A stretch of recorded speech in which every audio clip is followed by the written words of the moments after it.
What is up, everybody? Welcome back to the channel. I am extremely frustrated right now. Not everything works out all the time, and today is one of those examples. But the only bad part is we're coming off of a huge day of something not working out yesterday, and today we were going to break the cycle, but that didn't happen. So let me tell you about something. So Miss Fanatics 2012 Toyota Sequoia obviously has some sort of alignment issue. When we bought it, like 15,000 miles ago is how much we've driven it. These tires were full tread, as you can see here. There's no issues. They're just a set of Bridgestone dualers, and you know, we're gonna lift it and put different wheels and tires on at some point. But I noticed the other day that the front tires, this was in the front yesterday, these things are getting extremely worn on the outside, and they're still full tread on the inside. And I'm like, you know what, if I don't rotate these things, then we're gonna get to the point of no return very soon. So yesterday I decided I'm gonna go out in the driveway, jack this thing up, and throw the fronts and the back on both sides, and buy us a little bit of time.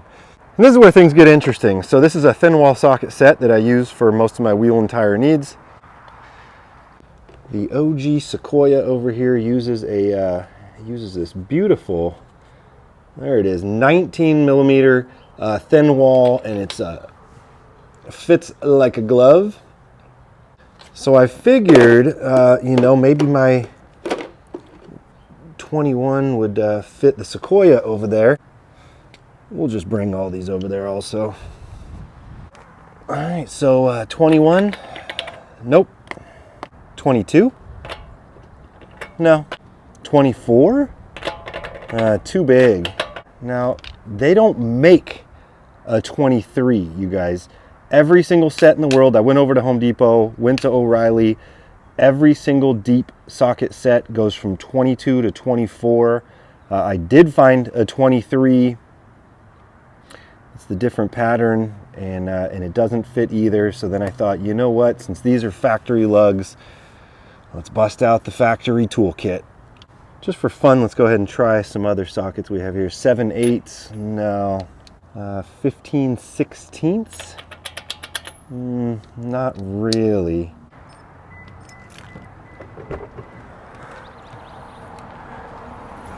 All right, factory toolkit.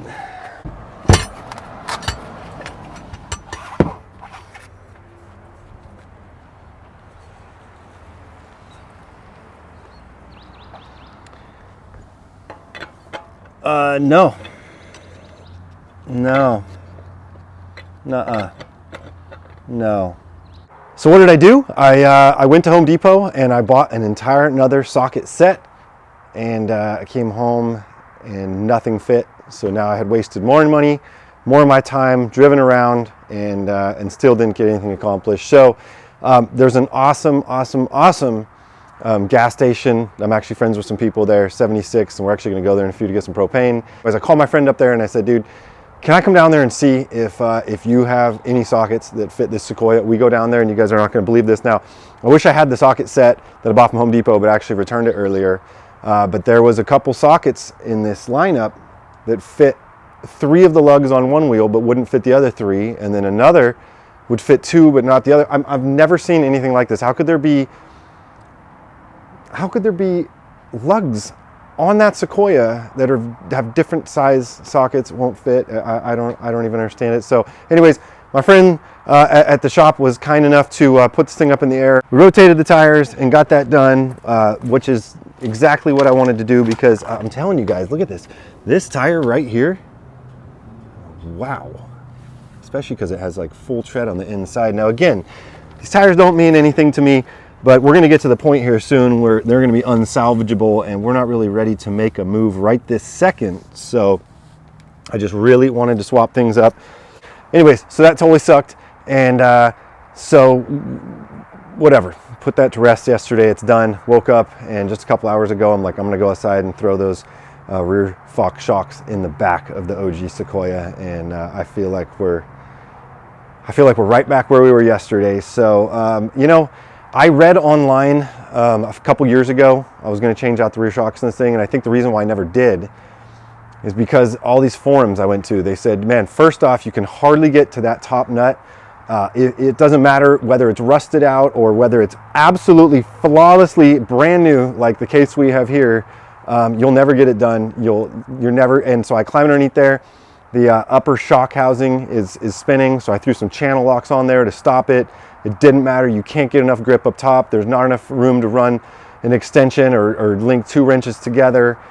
So basically what it came down to is it says you need to lock a 17 millimeter wrench on the top part, and then you're gonna need to get some channel locks or like a pipe wrench and just go at the upper part of the factory shock. And I couldn't do it. Like 2 hours later, just absolutely frustrated. Couldn't do it. Let's climb underneath there and I'll show you guys what I'm talking about. One of the issues I have is this is the biggest pair of channel locks I have, and they're just not big enough. So now it's time to go buy more tools in order to get this done. Now I got to mention real quick that you know what, not everything works out all the time, and that's just life. You win some, you lose some. In the end, you know, hopefully you break even. You know, and everybody's gonna have project setbacks that don't work out, but and this is what you need, is one of these ratcheting wrenches, and you're supposed to get up top, but once you do, it just spins the top portion of this shock right here. I did see a YouTube video a little while ago, and some dude actually took an angle grinder and just went in here and cut the shock. That's kind of last ditch resort. These channel locks right here, they're not big enough. They just don't have the girth needed to break this free. So I got to go get some bigger channel locks. It's one of those ones where it's like, I'm not even certain that even bigger channel locks are going to help. This is a known issue when you go online to these forums. Getting the rear shocks off of these factory shocks off are just an absolute pain in the ass. A lot of people online talk about that you hope that the upper bolt is so rusted that it just breaks off, but that's not the case on this vehicle. Hey, we got some beautiful Fox shocks. They're ready to go in, but it's just not going to happen now. Okay, let's talk about some good things though. Good thing is it's a gorgeous sunny day. The sun feels super good right now. We're just coming off some cold days, so that's nice. And number 2 awesome thing is I told you guys, well actually, you know, I think you were here the other day when I got it in the mail, but we got a Flowmaster 40 series dual chamber Flowmaster muffler, and as you guys can see, it is on, and we got some beautiful exhaust work going on right there. Normally I'd run crazy tips out the back and do all that whole deal, but I didn't want it to be too loud. I really didn't. As I get older, I'm a little concerned to go too loud. You can tell I'm getting old saying weird stuff like that, but I wanted to keep this resonator in the back, and I think it sounds fantastic. So there's a wonderful shop in town. I've been using them for stuff for, like, you know, the last 20 years off and on. They've done a ton of exhaust work for me over the years. Anyways, I dropped the Sequoia off the other morning at 8 o'clock in the morning to have the exhaust done, and the owner's son tells me we'll have it done by noon. I couldn't have cared less if they didn't have it back till 5 in the afternoon, but he said I'll have it done by noon. Noon rolls around, 1 rolls around, 2 rolls around. I haven't heard from him, so I started thinking, God, I hope something didn't go wrong. About 2 o'clock, he calls, pick up the phone, and he said, hey, we have a problem. I said, fuck. What's up, man? And he said, it's not loud enough. I said, no way. He goes, yeah, we got to cut that resonator off the back. It's there. It sounds good, but there's not enough bark. And I said, you know what? Before we do that, let me come down, take it for a drive, and hear it for myself. And you know what? I am happy I did not cut the resonator off. I think it sounds absolutely perfect. The exhaust is there all the time. There's no disputing it. I think it's wonderful. So let's go ahead and take this thing for a drive right now. We're gonna go get some propane, and we'll rip this thing down the street. You guys can hear it, but it sounds super good. I've been wanting to do the exhaust for a long time on it, and I finally handled that. And you know, I'm just one of those people when it's like, when I decide, like today, I decided I'm gonna go outside and put these shocks on. It's so hard for me to accept something when it doesn't work out, you know, just to go, okay, this is not gonna happen today. We're gonna save this for another day. I'm really working on that, but I hate that. When I want something, I want it done now. But I should be happy for the win. The exhaust worked out perfectly. We did get the tires rotated on the Miss Fanatic Sequoia. Didn't get the shocks done, but that's okay. So with no further ado, let's go ahead and fire this thing up. And I don't know if it's gonna capture it super good.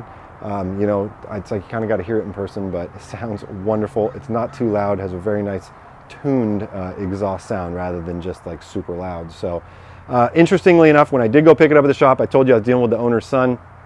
The owner of the shop did tell me that a guy just came in there with a 75 Ford. They just did a 460 big block, supercharged, this whole thing. He said the guy's about 25,000 in this engine, and he spent $2,800 on 3-inch pipe, dual Flowmasters, headers, the whole thing. And he came back 2 weeks later and said, we got to quiet this thing up. So that's what I didn't want to happen. Now I know we're not talking supercharged big blocks here, but I have done exhaust in the last 10 years that was a little bit too loud. Now, you know, 90% of the time you want it to be loud. Sometimes I get off work, it's late at night, you're driving down the highway and a highway patrol's next to you and you don't want it to be loud anymore. So that's what I wanted to avoid, but I'm super happy with it. So let's go ahead and take this thing for a drive, and then I'm gonna get some bigger channel locks, and we'll get these damn shocks out and get the new ones on. So anyways, with no further ado, let's take this thing for a rip. And if you're new to the channel, definitely consider subscribing.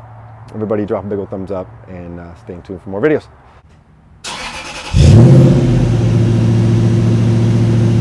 I know we're a Toyota channel, but we're actually into all things automotive here. And anyways, while we were filling up, look at this thing. I was wondering if this thing's being driven daily, but according to that front tire right there, it doesn't look like it. But yeah, Green Dream. I don't know what this thing is, but it has a little plate in the window. 1966. Wow. That thing is wild.